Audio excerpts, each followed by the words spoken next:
Alrighty, welcome back everyone. We just picked all of those Friday night games. There are two that are just going to be so much fun in Kansas UNLV and Kansas State Arizona. Two games that are out of conference games for whatever reason. Arizona and Kansas State is an out of conference game, but it's going to be really fun to see those teams face off for the first time, at least in the same conference. It won't necessarily count towards the conference slate, but definitely going to be interesting with both those patches on those jerseys. But let's get into some upset alerts for week 3. There are a lot of teams out there that are looking at this week just a little bit worried about what's on the other side of it, and I think when you start this pretty much every single week from now on, you got to include Texas Tech. This team is all over the place right about now, especially on the defensive side of the ball, and I think you have a team in North Texas coming in that is not bad by any means and can spread the ball out a ton. They have a quarterback in Chandler Rogers that played at TCU, played at Oklahoma, so not like this guy just came off the street and is playing for North Texas. He's a very talented player, has over 700 yards through 2 games, and Texas Tech gave up 506 yards to the Abilene Christian starter Maverick McIver in the first game of the season. And no disrespect to Maverick, I would lean toward Chandler Rogers if I was having a starting quarterback position open. So a very talented team, and one of those teams that Texas Tech can't stop Molasses and Winter right now. So I'm not necessarily sitting here acting like they can't stop Chandler Rogers in that mean green offense. So it's one of those things that Texas Tech played better defense passing on Saturday against Washington State, but Washington State didn't need to pass. And also, that's not what they like to do. They like to run the ball, especially with John Mateer, and that tore them to pieces. So it's one of those things that I'm having a hard time looking at this Texas Tech team on a weekly basis and saying they are anything else other than a very dangerous team to play every single week. They are one of those teams that it could go really right for them. They could absolutely hit on every single note, and Baron Morton could get rolling, and maybe they win a couple of games they're not supposed to. But again, when you play a team like North Texas, you're going to be watching Texas Tech just a little bit closer. They are favored by 9.5 in this game, but the over-under 69.5. So it gives you an idea of what Texas Tech is right about now. And if a shootout were to happen in this game and they allowed North Texas to stay in it, they're going to be able to finish a little better than Abilene Christian did. You got pretty lucky in that Abilene Christian game where they dropped a touchdown that would have won that game. I can almost promise you North Texas is not going to do that. So this is one of those games that I understand the two names make you think, okay, Texas Tech is going to win. It's in Lubbock, so it's hard for me to really put all that energy into it. But North Texas is a team that can make some noise. They have a quarterback that has played at that level and a quarterback that doesn't necessarily love the team on the other side as well, given the teams that he's played for in the past. So it's going to be interesting to watch this one, but I wouldn't necessarily be surprised if Chandler Rogers in the mean green didn't walk in there and walked out with a win. So Texas Tech's going to have to watch out this upcoming weekend, that is for sure. And then we talked about Chandler Rogers. His old team's going to have to be sure they're on their P's and Q's this upcoming weekend. They played really bad football on Saturday against Houston. That O-line has big time problems, and it's not problems that can necessarily be fixed by just a couple of players coming back from injury. They have real issues that pretty much everyone's getting home on them. Now, Tulane only has 2 sacks on the season, but the reality is it doesn't seem like it matters who's on the other side for that Oklahoma offensive line. They pretty much allow anyone through to get to Jackson Dart. So I'm worried about it regardless for Oklahoma, and I think although the line is 13.5, although this game is in Norman, we see how dangerous Tulane is. If Tulane can get behind this defense at least a couple of times, how confident are we that this Oklahoma offense is going to be able to score enough to keep up? Because at this point, I don't know if I would trust Oklahoma to get up to 25 in this game. So it's one of those things that it's going to be fascinating to watch this team. I think Oklahoma still has a gear that they have not hit. I think Jackson Arnold absolutely has a gear that he has not hit. But if this is going to be the O-line that he has all year, he has absolutely no shot to hit that ceiling. There's no world where a quarterback is going to be able to stand back there for a very short amount of time and then have to rip a ball downfield to be successful, and they do not want to go underneath. I can promise you that. With a quarterback like that back there, with the wide receivers they have, they want to push the ball downfield, but again, you can't do that without an offensive line. So Oklahoma has real problems, and Tulane is coming in with a good amount of confidence. Although they lost on Saturday,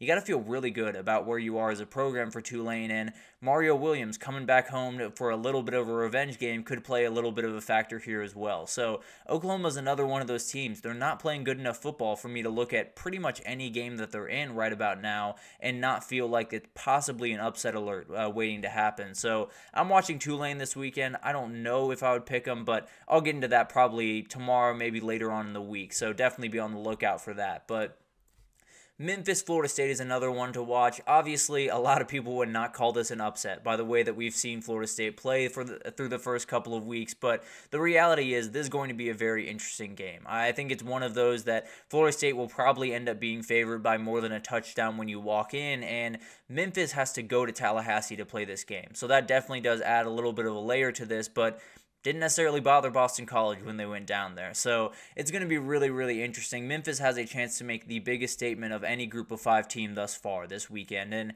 if Tulane wins at the same time over a Norman, then maybe they overdo them. But at the end of the day, I do think there's a chance for Memphis to pretty much cement themselves as the group of 5 favorite. I think a lot of people are talking about them that way, but you go down to Tallahassee, you get a big time win, it's going to be really hard to keep you out if you're 11-1 with that win on your resume. And obviously, this is not an elite Florida State team. If you're Memphis going down to Tallahassee and getting a win, you definitely deserve a little bit of respect. So it's going to be an awesome game to watch. This is one that Florida State just has to win, period, end of story. But they're on the verge of falling off a cliff, and if Memphis comes in and tears them to pieces the way that Boston College did, then there's going to be about 1 million questions around Tallahassee on Monday. And then Virginia Tech going to Old Dominion. I don't know why these teams do this. There's a lot of these in this week where you have a Power 4, Power 5 team heading down to a Group of 5 level to play a game. Don't schedule these games. If you're a big-time team, stop scheduling these games where you have to go on the road to one of these teams because you're playing them in their stadium for their Super Bowl. That's what's happening on Saturday for Old Dominion, and they have already shown that they can play with a good team in South Carolina. So I would be a little bit nervous if I was Virginia Tech right about now, and they have not played clean football through 2 weeks by any means, but Old Dominion getting this at home obviously is a huge, huge thing, and I think when you look at this, Old Dominion had a tough start against South Carolina, lost to Eastern Carolina, so they have a chance here to possibly turn around their season. They have a chance to put those 2 weeks behind them and possibly just totally change their mindset in one afternoon, and I think they have the ability to do it. Grant Wilson is one of those guys that's just a gamer. He's not necessarily going to make the spectacular plays with athleticism, but he can make all of the plays that you need him to make. He can make all of the plays down the stretch of this game, and Diego Pavia caused a ton of problems for this Virginia Tech defense, and Grant Wilson can be not quite as dangerous by any means, but can definitely be dangerous with his legs and cause some issues for you as well. So this is one of those games that I think if it was in Blacksburg, I wouldn't be nearly as nervous, but it's at Old Dominion, and Virginia Tech has Rutgers coming to town next weekend that it could get a little bit interesting at Old Dominion this upcoming weekend, but I'll definitely keep my eye on that one, and we'll see what happens. But Virginia Tech needs a statement, and Old Dominion is very sick of losing close games. I can promise you that. Wake Forest Ole Miss is a very interesting one. Another one that is happening at Wake Forest Stadium, and another really weird matchup this upcoming weekend. But Ole Miss is favored by 23.5, so this one is out there. I'm not going to act like it's not, but let's just put it this way. Ole Miss has been rolling through 2 games. They have had no bad signs. They've been absolutely clean, and Wake Forest is coming off a very tough loss to Virginia. So you're sitting here thinking, this is crazy. There's no chance that Wake Forest can get it done. What if Wake Forest throws a rock in Ole Miss's way? This is something that we talk about pretty much every year with a lot of these teams that start really fast and playing really, really good football. What if a pebble's thrown in their way? What if they're knocked off track just a little bit? Do they crumble under that pressure, or are they able to bounce back? Because as of right now for Ole Miss, that's a question we do not have the answer to, because they have not necessarily been tested through 2 weeks. So I'm not necessarily saying Wake Forest can go punch for punch with Ole Miss, but just to say, what if Wake Forest and Hank Bachmeier take the ball in the first possession, go down and score a touchdown, and this crowd gets into it? Will this Ole Miss team respond the way that we expect them to respond, or will they kind of crumble a little bit because they haven't necessarily had this pressure this upcoming season? So this is one of those games that a lot of stuff has to fall into place. Hank Bachmeier has to play the game of his life. This crowd has to get really involved, and Ole Miss has to make some mistakes as well. But I think it's one of those things that you look at a team that has played such clean football through 2 weeks and has not been tested through 2 weeks. What if they are tested? What if Wake Forest, at the very least, just causes Ole Miss to think just for a second, what if we lose this game? Then you might have an opening to where you can attack this Ole Miss defense, and maybe you can make something happen. This is obviously the biggest long shot of the group, but at the end of the day, it's one of those games that maybe Ole Miss, all they need is just a little rock to be thrown their way, and then they'll trip over it, and you can get a big-time win if you're Wake Forest.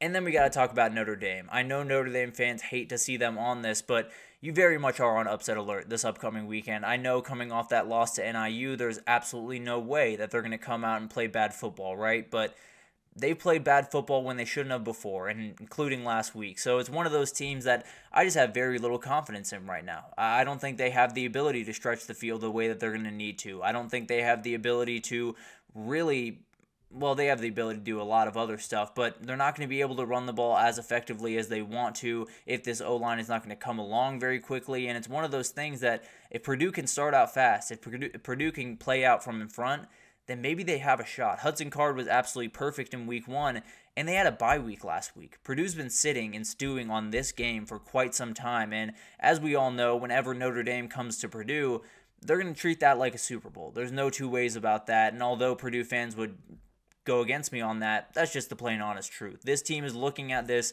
as a huge moment to possibly take over and really bury Notre Dame in a lot of different ways, but if Purdue can slow down Jeremiah Love, I don't know what offense Notre Dame has. I don't know if there is a difference maker on that offense outside of Jeremiah Love truly, and if Notre Dame can just, or not Notre Dame, if Purdue can just cue in on him and try to keep him out of this game as much as possible, they might just have a chance to win this game. And it's one of those things that you would look at it and say, there's no way Notre Dame's going to allow what happened last week to happen again this week. But this is a better Purdue team away from home and that really, really wants to win this game coming off a bye. It's not crazy to think that this Notre Dame team that has not shown us much of anything offensively could fall on their face again, and then you're looking at them as a 1-2 team that came into the year with big-time national title aspirations. So all of these are a little bit far-fetched at times. You know, I think Tulane has a real shot. Memphis, Florida State might as well be a toss-up in my mind, if I'm being honest.